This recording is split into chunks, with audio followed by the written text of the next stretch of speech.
دادی نے اعظم کی آمد پر خوب واویلا مچایا تھا، مگر اب کی بار امی خاموش رہیں۔ پاپا نے ہی اماں کو ان کے ہر سوال کا جواب دیا تھا۔ آفاق، تمہاری ہمت کیسے ہوئی کہ مجھ سے پوچھے بغیر اس خاندان کے ایک اور فرد کو اس گھر میں لے آئے؟ ان کی حیثیت نہیں ہے کہ ہم جیسوں کے ساتھ رہیں۔ اماں نے غصے سے کہا۔ ہاں واقعی اماں، یہ اس قابل نہیں ہیں کہ ہم جیسوں کے ساتھ رہیں، مگر ان کی قسمت ہی انہیں ان کے مرتبے سے کم میں رکھنا چاہتی ہے۔ آفاق احمد نے گہرے طنز کے ساتھ کہا۔ کیا مطلب؟ اماں نے تڑپ کے پوچھا۔ مطلب کہ یہ بیچارہ اب یتیم ہے۔ ایک بیمار ماں کا سایہ سر پر تھا، وہ بھی اٹھ گیا۔ کوئی کفالت کرنے والا نہیں تھا، اس لیے میں ساتھ لے آیا۔ وہی تو میں کہتی ہوں، بھوکے ننگوں کا خاندان ہے۔ اگر کوئی ہوا بھی کفالت کرنے والا تو بھوکا ہی مارتا بیچارے کو۔ اماں کے ترکش کے تیر لگ تو امی کے دل میں رہے تھے، مگر ان میں سچائی بھی تھی۔ اعظم کے تایا نے ان کی جائیداد کا حصہ بھی ہڑپ لیا تھا، تبھی ان کی بہن زینب نے اعظم کو ان کے حوالے کیا تھا۔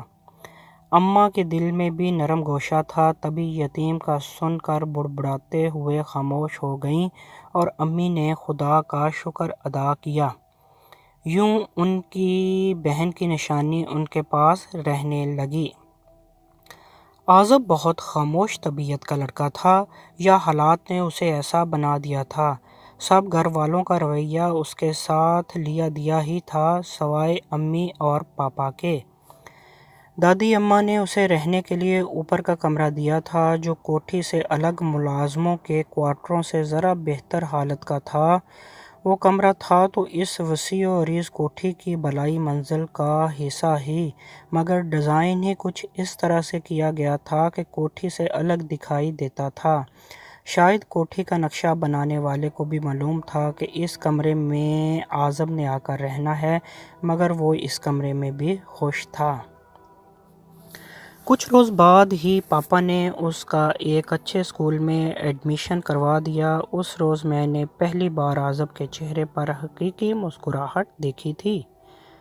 اس نے کچھ روز تو سب کے ساتھ گھلنے ملنے کی کوشش کی، مگر پھر وہ زیادہ تر اوپر کے ہی کمرے میں بیٹھا پڑھتا رہتا۔ مگر دادی کو یہ بھی گوارا نہیں تھا۔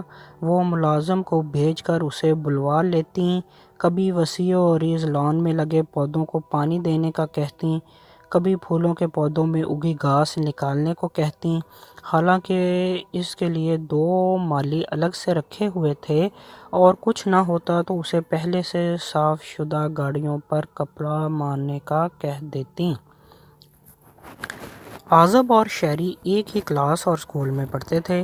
اماں کو یہ بھی گوارا نہیں تھا کہ یہ لڑکا ان کے پوتے کے برابر پڑھے، مگر وہ کچھ کر نہیں سکتی تھیں۔ پاپا نے اس معاملے میں ان کی ایک نہیں مانی تھی، بلکہ شہری کے ساتھ ساتھ اعظم کو بھی ٹیوشن رکھوا دی تھی۔ شہری جب ٹیوشن پڑھ رہا ہوتا تو اماں اعظم کو اپنی ٹانگیں دبانے کے لیے بلا لیتیں، اور وہ حسرت بھری نظروں سے شہروز کو پڑھتے ہوئے دیکھتا۔ دادی کی اعظم سے نفرت مجھے اس کے قریب کرنے لگی۔ میں اس کی چھوٹی چھوٹی ضرورتوں کا خیال رکھتی، اس کی ضرورتیں مما اور پاپا کے علم میں لاتی، کیونکہ وہ میری امی کی پسندیدہ ہستیوں میں شامل تھا، اور امی کی پیاری چیزیں مجھے بھی پیاری تھیں۔ میرا جی چاہتا تھا کہ میں اس سے ڈھیر ساری باتیں کروں، مگر وہ مجھ سے کتراتا تھا۔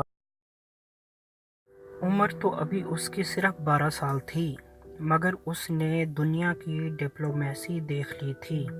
اس گھر میں آئے اسے 1 ماہ سے زیادہ عرصہ ہو گیا تھا، اور اس دوران اس نے بہت کچھ محسوس کیا تھا۔ گھر والوں کا رویہ، قسمت کی ستم ظریفی، ماں باپ کی محبت سے محرومی، اور خالہ خالو کا پیار بھرا احسان۔ اس دولت کدے کے مکینوں کے متعلق اس کی ماں زینب خاتون نے مرنے سے پہلے اسے بہت کچھ بتا دیا تھا اور باقی اس نے یہاں آ کر دیکھ لیا تھا۔ احمد انڈسٹریز کے تینوں مالک اس محل نما کوٹھی میں رہتے تھے۔ سب سے بڑے مشتاق احمد تھے، جن کی شادی دادی نے اپنی بھانجی ناظمہ بیگم سے بڑے چاؤ سے کی تھی۔ ان کے 3 بچے تھے۔ سب سے بڑا شہروز، اس سے 2 سال چھوٹی کنزہ اور کنزہ سے 3 سال چھوٹا شہریار۔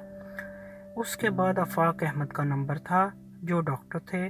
انہوں نے MBBS کے دوران اپنی پسند سے آمنہ بیگم سے شادی کر لی تھی۔ اماں تب سے ان سے ناراض تھیں۔ آفاق احمد کی صرف 2 بیٹیاں تھیں، فروہ اور مروہ۔ آفاق احمد کی شادی کے 6 ماہ بعد ہی اماں نے ان سے چھوٹے اشفاق احمد کی شادی بھی اپنی سہیلی کی بیٹی نازیہ سے کر دی۔ اشفاق احمد کی صرف ایک بیٹی تھی، جس کا نام علیزہ تھا اور وہ فروہ کی ہم عمر تھی۔ عازب محسوس کر چکا تھا کہ اس گھر میں دولت تو بہت ہے، مگر اس کے لیے پیار نہیں ہے۔ مشتاق احمد اور اشفاق احمد کی جیب میں اس کے لیے نوٹ تو تھے، مگر سر پر پھیرنے کے لیے شفقت بھرا ہاتھ نہیں، اور اماں کے پاس تو اس کے لیے صرف حقارت ہی تھی۔ اس گھر کے بچوں نے بھی اسے قبول نہیں کیا تھا۔ وہ اسے نہ اپنے کھیل میں شامل کرتے، نہ باتوں میں، بلکہ اگر وہ کبھی بھولے سے ان کے پاس جانے کی کوشش بھی کرتا تو وہ یہ کہہ کر اپنی محفل برخاست کر دیتے کہ دادی نے تم سے بات کرنے سے منع کیا ہے، اور وہ منہ لٹکا کر اپنے کمرے میں آ جاتا۔ ہاں، البتہ ایک فروہ تھی جو اس سے بات کرنا، اس کا خیال رکھنا چاہتی تھی۔ وہ اس کی کتابوں، کاپیوں، پنسلوں اور دوسری ضرورتوں کو بغیر اس کے کہے خالہ خالو سے کہہ کر پورا کروا دیتی تھی، اور ساتھ کہتی بھی، کبھی کسی چیز کی ضرورت ہو تو مجھ سے کہہ دینا، اور وہ مسکرا دیتا۔ اول تو فروہ اس کی تمام ضرورتیں بغیر اس کے کہے ہی پوری کروا دیتی تھی، مگر ایک دفعہ اسے میتھ کی نوٹ بک کی اشد ضرورت تھی۔ اسکول میں کسی نے اس کے بیگ سے وہ نوٹ بک چرا لی تھی۔ وہ گھر میں کسی کو بتاتے ہوئے بھی گھبرا رہا تھا۔ شام کو وہ ڈرتے ڈرتے اوپر سے نیچے آیا اور آہستہ آہستہ فروہ کے کمرے کی جانب بڑھنے لگا۔ راستے میں اس کا شہروز سے ٹکراؤ ہو گیا۔ ادھر کدھر جا رہے ہو؟ کمرہ تو تمہارا اوپر ہے، شہروز نے پوچھا۔ وہ مجھے فروہ سے کچھ کام تھا، اس لیے ادھر آیا ہوں، وہ سہمے ہوئے لہجے میں بولا۔ شہروز فروہ کا نام سن کر غصے میں آ گیا اور اسے دھکے دیتا ہوا باہر لان میں لے آیا۔ خبردار، جو تم نے آج کے بعد فروہ سے بات بھی کی، وہ صرف میری دوست ہے اور صرف مجھ سے ہی چاکلیٹ اور آئس کریم لیتی ہے، اس لیے بات بھی صرف مجھ سے ہی کرے گی۔ تم کنزہ اور علیزہ کو اپنی دوست بنا لو، فروہ صرف میری دوست ہے، سمجھے تم؟ شہروز نے اسے زور سے دھکا دے کر نیچے گرایا اور اپنا فٹ بال اٹھا کر باہر نکل گیا، جبکہ وہ اپنے کپڑے جھاڑتا ہوا اٹھا اور چپ چاپ سیڑھیاں چڑھتا ہوا اوپر اپنے کمرے میں آ کر لیٹ گیا، اور صبح کلاس میں اپنی انسلٹ کے ڈر سے رونے لگا۔ سیڑھیوں پر کسی کے قدموں کی آواز سن کر اس نے جلدی سے اپنے آنسو صاف کیے۔ آنے والا ہمیشہ کی طرح فضلو چاچا تھا۔ وہ ان کے بولنے سے پہلے ہی بول پڑا۔ چاچا، دادی سے کہو بس آ رہا ہوں ان کے پاؤں دبانے، میرا دل دوسرے بچوں کی طرح کھیلنے کو نہیں چاہتا، اس نے کہا اور اٹھ کر باتھ روم میں گھس گیا، جبکہ فضلو چاچا شرمندہ سے واپس لوٹ گئے۔ وہ کرتے بھی کیا، ملازم تھے بیچارے۔ عازب منہ ہاتھ دھو کر باتھ روم سے نکلا اور سیڑھیاں اتر کر نیچے جانے لگا۔ سامنے فروہ کنزہ اور علیزہ کے ساتھ کھیل رہی تھی۔ اسے دیکھ کر آہستہ آہستہ قدموں سے اس کی طرف بڑھنے لگی، مگر وہ تقریباً دوڑتا ہوا دادی کے کمرے کی جانب بڑھ گیا، اور اسے معلوم تھا کہ فروہ دادی کے پاس کم ہی آتی ہے۔ اس روز کے بعد وہ فروہ سے بھی کترانے لگا تھا۔ رات کا کھانا وہ آفاق احمد اور آمنہ بیگم کے ساتھ ہی بیٹھ کر کھاتا تھا۔ گھر میں کھانا تو ایک جگہ ایک ہی کچن میں پکایا جاتا تھا، مگر کھاتے سب لوگ اپنی اپنی مرضی سے تھے۔ مشتاق احمد اور اشفاق احمد تو بزنس میں اس قدر بیزی رہتے کہ کبھی کبھی رات کا کھانا 10 بجے بھی کھاتے تھے، مگر کھاتے وہ اپنی بیگمات کے ساتھ ہی بیٹھ کر تھے۔ جبکہ آفاق احمد کو بزنس سے کوئی لگاؤ نہیں تھا، ان کی اپنی اچھی خاصی جاب تھی اور ہاسپٹل میں ایمرجنسی نہ ہو تو وہ 6 بجے تک گھر آ جاتے تھے اور پھر رات کو بیوی بچوں کے ساتھ ہی ڈنر کرتے تھے۔ آج ڈنر کے دوران پہلی بار آفاق احمد نے خود سے عازب کو بات کرتے دیکھا تھا۔ وہ سکون سے کہہ رہا تھا، آنٹی صبح میں انکل کے ساتھ اسکول نہیں جاؤں گا۔ کیوں بیٹا، کیا ہوا؟ آمنہ بیگم نے حیرت سے پوچھا تھا۔ بس صبح چھٹی کرنے کو جی چاہتا ہے۔ شام کو دادی کے پاؤں دباتے ہوئے اسے اچانک کلاس میں انسلٹ سے بچنے کے لیے یہ آئیڈیا سوجا تھا، اس لیے اب وہ آنٹی اور انکل کو بتا رہا تھا۔ بیٹے بری بات، اسکول سے چھٹی نہیں کرتے، آمنہ بیگم نے پیار سے سمجھایا۔ آنٹی ایک چھٹی سے کیا ہوتا ہے، کل لینے دیجیے، وہ معصومیت سے بولا تو آفاق احمد اس کی طرفداری میں بول پڑے۔ بیگم اتنے عرصے میں پہلی بار تو چھٹی کر رہا ہے، کر لینے دو۔ تو آمنہ بیگم خاموش ہو گئیں۔ پھر خاموشی سے سب کھانے میں مشغول رہے۔ کھانے سے فراغت کے بعد عازب اوپر اپنے کمرے میں آ گیا۔ تھوڑی دیر بعد ہی آمنہ بیگم بھی اس کے کمرے میں موجود تھیں، کیونکہ برتن ملازمہ ہی سمیٹتی تھی۔ وہ بستر پر آنکھیں بند کیے لیٹا تھا۔ آہٹ سن کر چونک گیا۔ عازب بیٹا، میں نے ڈسٹرب تو نہیں کیا؟ نہیں آنٹی، میں ابھی جاگ ہی رہا تھا۔ بیٹا یہاں کوئی پریشانی تو نہیں ہے، کوئی مسئلہ جس کی وجہ سے تم پریشان ہو؟ نہیں تو آنٹی، میں یہاں بہت خوش ہوں۔ تو پھر بیٹا تم اسکول نہ جانے کی بات کیوں کر رہے تھے؟ تمہارا بس چلتا تو تم سنڈے کو بھی اسکول جاتے۔ مجھے معلوم ہے تمہارا سب سے اچھا وقت اسکول میں ہی گزرتا ہے۔ گھر میں تمہارے ساتھ جو سلوک ہوتا ہے اس سے میں بے خبر نہیں ہوں، مگر بیٹا میں بھی مجبور ہوں، آمنہ بیگم نے افسردہ سے لہجے میں کہا تھا۔ مجھے کسی سے آنٹی کوئی گلہ نہیں ہے، آپ کے چہرے میں مجھے اپنی ماں کی جھلک نظر آتی ہے اور میرے لیے یہی کافی ہے کہ میں اپنی ماں کے سائے میں پل رہا ہوں، باقی مجھے کسی بات کی کوئی پرواہ نہیں، عازب نے بھیگی پلکوں کے ساتھ کہا تو آمنہ بیگم نے بے اختیار اسے سینے سے لگا لیا۔ بیٹا تو نہیں جانتا کہ مجھے تجھ سے اور تیری ماں سے کتنا پیار ہے اور تیرے ماں باپ کے مجھ پر کتنے احسان ہیں۔ میں جو آج اس گھر میں ہوں صرف تمہاری ماں زینب کی وجہ سے ہوں، اور میں اپنی اسی بہن کی نشانی کو دوسروں کے رحم و کرم پر چھوڑ کر خاموش تماشائی بنی ہوئی ہوں۔ بیٹا مجھے معاف کر دو، میں تمہاری گناہ گار ہوں، آمنہ بیگم نے سسکتے ہوئے کہا۔ آنٹی آپ روئیں مت، آپ کا یہ بیٹا آپ کی مجبوری سمجھتا ہے، اس لیے آپ کو کبھی افسردہ دکھائی نہیں دے گا، عازب نے مضبوط لہجے میں کہا۔ اس دوران ہی اس کی نظر دروازے پر کھڑی فروہ پر پڑی، نہ جانے وہ کب سے کھڑی ان کی باتیں سن رہی تھی۔ وہ دستک کے ساتھ اندر داخل ہو گئی۔ اس کے ہاتھ میں عازب کی وہی نوٹ بک تھی جس کے نہ ہونے کی وجہ سے وہ صبح اسکول جانے سے گھبرا رہا تھا۔